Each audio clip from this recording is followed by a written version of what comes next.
Welcome, everyone.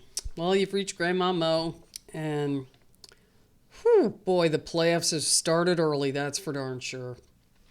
You had this game. What a game. This game was like a 1 point game with constant lead changes for a good portion of it. A good portion. I mean, the first half was a little different, but the second half was just crazy. And as always, I appreciate it if you can hit the subscribe button for me. And just reviewing this game, I mean, the big thing that comes off from this game is Paige Bueckers scored 44 points. While I was watching, if they didn't keep announcing it, you wouldn't know she scored that many. She was hitting hoops, but it was like all of a sudden she went from I looked at it at the 4 minute mark in the third quarter, she had 18 points. She had just scored her 18th point. By the end of the third quarter, she had 31. She hit just a bucket after bucket right in that sequence there. And then she didn't score for a while. And then all of a sudden, 2 threes, a couple foul shots, and she's got 44 points. But whew, what a game. This game's down to the wire. It's 80-79. And Dallas has the ball. There's, about 29 seconds left. Paige has the ball. She passes it to James in the corner. She takes a three. It was a wide open shot, but she missed it. And then the Sparks got the rebound. They bring it up. And you knew Plum was going to go. I looked at Dallas's defense on that, and I'm like, oh my God, double team her, make somebody else beat you. And they let her go all the way into the key, and she put up that bank shot. Like, you can't just hope she's going to miss. But, boy, I can't tell you the last time I've seen a WNBA game, end on a game-winning shot as the clock hits 0. Just a phenomenal game. All the games now are just terrific because everybody's fighting for their lives. So, just terrific. But Kelsey Plum gets the game winner. Very nice. Very nice. So the Sparks get the win 81-80 at the buzzer. Literally at the buzzer. So the Sparks took the lead in the first half. They were up 18-16 in the first, and then they added to it. So they were up by 7 at halftime, 26-21. But then Dallas came roaring back. And this was the third quarter where Paige went from 18 to 31 points. They outscored them 29-15. But then LA came right back. I think they said it was a 9-0 run in the fourth that won it for the Sparks. Dallas just couldn't hit a shot. It was like right near the end there, they couldn't hit a shot. So they outscored them 22-14. And Dallas only had 2 players in double figures. It was just Paige with 44 points and then Maddie Siegrist with 13. Everybody else, the closest to double figures was Geisel Soder, and she hit 3 3-pointers for 9 points. Everybody else, I see 3, 2, 5, 4, and that's it. And then J.J. Quinterly went down. It was either a knee or it looked like a knee. It looked like she stepped on Geisel Soder's foot when she landed. She was playing defense, guarding Plum, I think, and Plum was driving to the basket, and she was backing up, and she hit her teammates. I think it was Geisel Soder. Hit her foot, landed on her foot.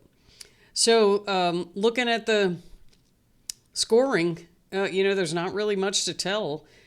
Paige shot 81%. She was 17 for 21, 4 for 4 from 3, 6 for 6 at the line.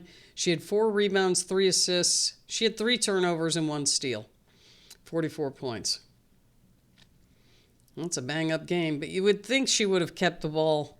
But, Paige, going back to her UConn days, she lets the game come to her. She doesn't force it. And, none of the hero ball kind of stuff you see from... There's a couple other players that do that all the time, and it usually hurts their team. But that's not Paige. It's never. I've watched her at UConn. Not her game.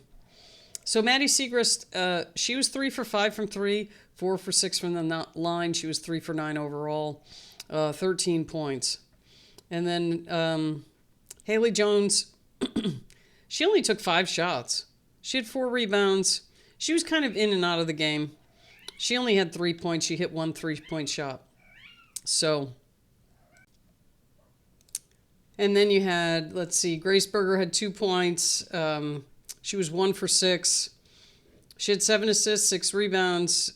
She had 3 blocks, which the shortest player, well, no, Quinterly'd be the shortest. She gets 3 blocks. Maddie Siegrist also had 3 blocks. She had 2 steals, 2 turnovers. Good hustle in the game, but you know she's not that great of a shooter. She handles the ball really well. She's a good point guard, but she has got to fix her shooting. She's just not a good enough shooter. You know, she missed a couple not so difficult shots, and she's got to start making those for her to have any kind of career in the WNBA. Something she needs to work on. Hines Allen didn't score. She didn't even take a shot. She had 3 rebounds, 2 turnovers. She had that key turnover right at the end. Oh, that's going to stay with her. She had a steal and an assist. Isaiah James had 4 points.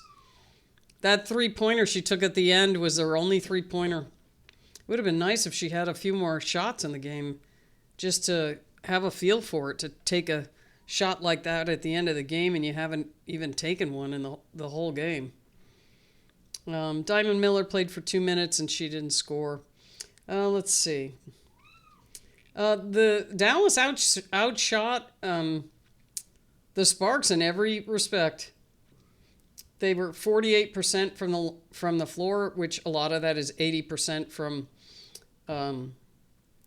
Paige Bueckers. They shot 57% from 3, 11 for 14 from the line. LA out rebounded them 39-32. LA shot 44% and then 38% from 3. But you know what? Dallas only made 1 more 3 than LA did. Even though they shot a better percentage, they just didn't take as many. LA took 26, made 10. The Wings took 19, made 11. So anyway, so the Sparks, on the other hand, had 4 players in double figures.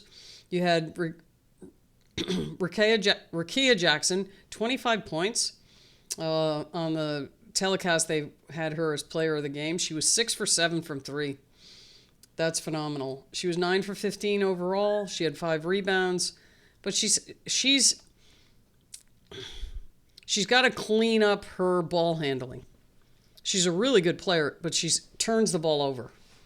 And she gets a little out of control. But she's young. I think this is her 2nd year, so you know she'll get into she'll get better at that. She had 2 steals, 5 rebounds. Hamby, 13 points, 9 rebounds. She was 6 for 13 overall. She had 2 assists, 2 turnovers, and a block. Azurá Stevens had 5 points. They usually get more out of her. She just didn't shoot that much this game. She was 2 for 6 overall.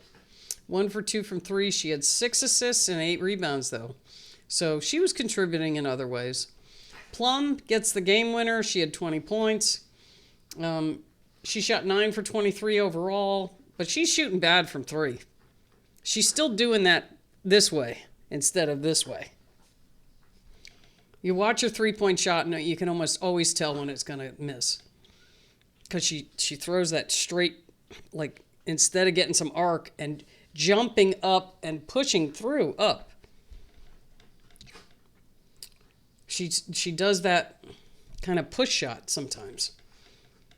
And I mean, sometimes it goes in, but she'd be much better off if she, just jumped and pushed up. That's all. That's my thing on that. Because she's a great shooter. She could just be phenomenal if she just did that one little thing. She was 1 for 3 from the foul line, 4 rebounds. She had an assist, 2 turnovers, a steal.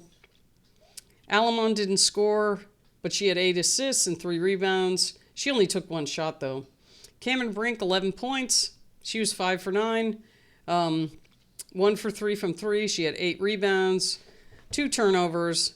LA had 14 turnovers. Dallas had 11. So, and then you had Ray Burrell. She had 2 points. And then Julie Van-Loo just played in the second quarter, but she did pretty good while she was in there. I don't know why they don't sub her in more. She does really well. She had 5 points. She had 2 assists. She hit a 3, and she had taken a layup, but she had driven to the hoop, and that one missed. So, anyway, fantastic game. I mean, the playoffs haven't begun, but they have, because the games coming up, everybody's fighting for their lives. So, either playoff position or getting into the playoffs, and the Sparks are one of those teams. I think Dallas has been eliminated, I think, from playoff contention, but they're still going to fight. Okay, that's it for this one. We'll see you next time.